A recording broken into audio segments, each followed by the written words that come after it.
Social মিডিয়ার বন্ধুরা, আমরা বর্তমানে আসছি সাতক্ষীরা সদর হসপিটালে। সুবর্ণা সুলতানা দৃষ্টি 17, সাতক্ষীরা মহিলা কলেজের এইচএসসি দ্বিতীয় বর্ষের ছাত্রী।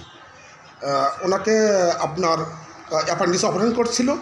এর আগে আমরা সাংবাদিকরা সাতক্ষীরা জেলা জাতীয় সাংবাদিক সোসাইটির সাতক্ষীরা জেলা শাখার সভাপতি লিটু ভাই, তৌফিকুজ্জামান লিটু ভাই আসছে এবং আমরা সবাই দেখতে আসছি।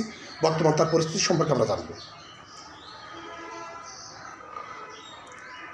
তোমার এখন আমরা যে আগের দিন আসছিলাম সেদিন তো খুব ভালো দেখে গেছিলাম না, তো আজকে কি অবস্থা মনে হচ্ছে?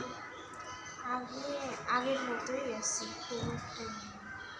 খুবটা নাই ভালো না। তো আজকে ড্রেসিং করে গেছে, ডাক্তার কি বলছে?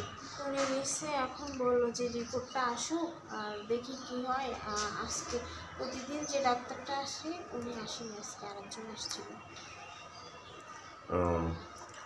আমরা গতদিন আপনারা শুনেছিলেন, আমাদের লাইভগুলো দেখছিলেন যারা, আর আনোয়ারা ক্লিনিকের ডাক্তার, ওনার নামটা কী যেন ছিল, আনোয়ারা ক্লিনিকের ডাক্তার মুশফিকুর রহমান এই সুবর্ণাকে যে অ্যাপেন্ডিক্স অপারেশনটা করছিলেন, এটা যে কোনো কারণে মিসিং হয়েছিল, হতেও পারে, সেটাও বিষয় ছিল না।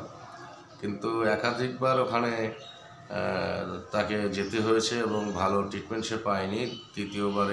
দ্বিতীয়বারে গিয়ে তাকে অপারেশন থিয়েটারে নিয়ে যাওয়া হয়েছিল এবং সেটা ওখানকার যে ছিল, ওখানকার যে ম্যানেজার এবং একজন কম্পাউন্ডার তাকে অপারেশন থিয়েটারে নিয়ে তাকে আবার পুনরায় অপারেশন করে। সেখানে কোনো ডাক্তার ছিল না, এটা আপনি সুবর্ণার মুখে আপনারা সবাই শুনেছিলেন ওদিন। সবচেয়ে দুঃখজনক বিষয় এটা। আর ওখানে আমরা যাওয়ার পরে কর্তৃপক্ষ ছিল না, সবাই যারা ছিল তারা, যে ওইটা অপারেশন ছিল না, ওইটা ড্রেসিং ছিল।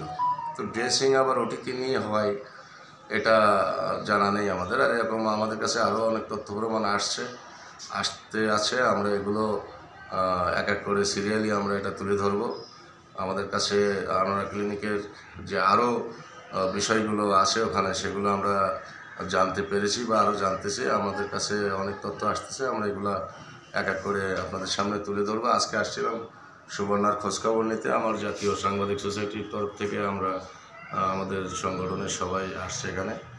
তো আপনারা দেখতে পাচ্ছেন সুবর্ণা কিন্তু এখনও বিছানায় কাতরাচ্ছে, কষ্ট পাচ্ছে সে প্রচণ্ডভাবে।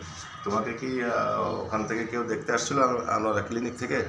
না, ওরা দেখতে আসে নাই। আমার একটা মামা কল করছিল, বললো যে তুমি এগুলো করছো, তা ওরা তো চাচ্ছে যে তোমাদের নামে মামলা টামলা করবে। বলছে ওরা যা পারে করে নিক, আমাদের আমার কোনো কিছুতে যায় আসে না। এটা ম্যানেজারও বলছে আর ডাক্তারও বলছে।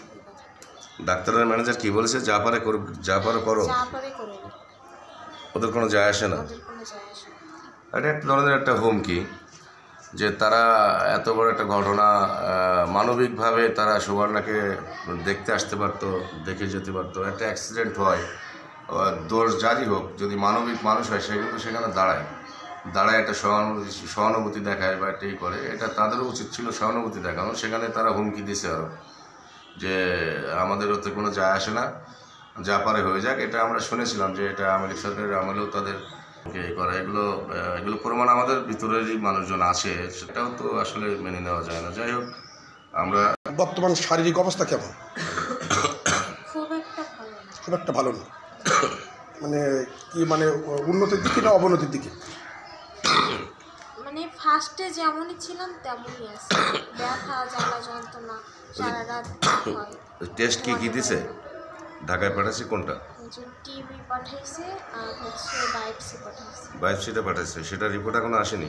না, আর একটা দিছিল, কি একটা রিপোর্ট দিছিল, হার্ট ফাউন্ডেশন থেকে করে আনা হয়েছে, সেটা হচ্ছে।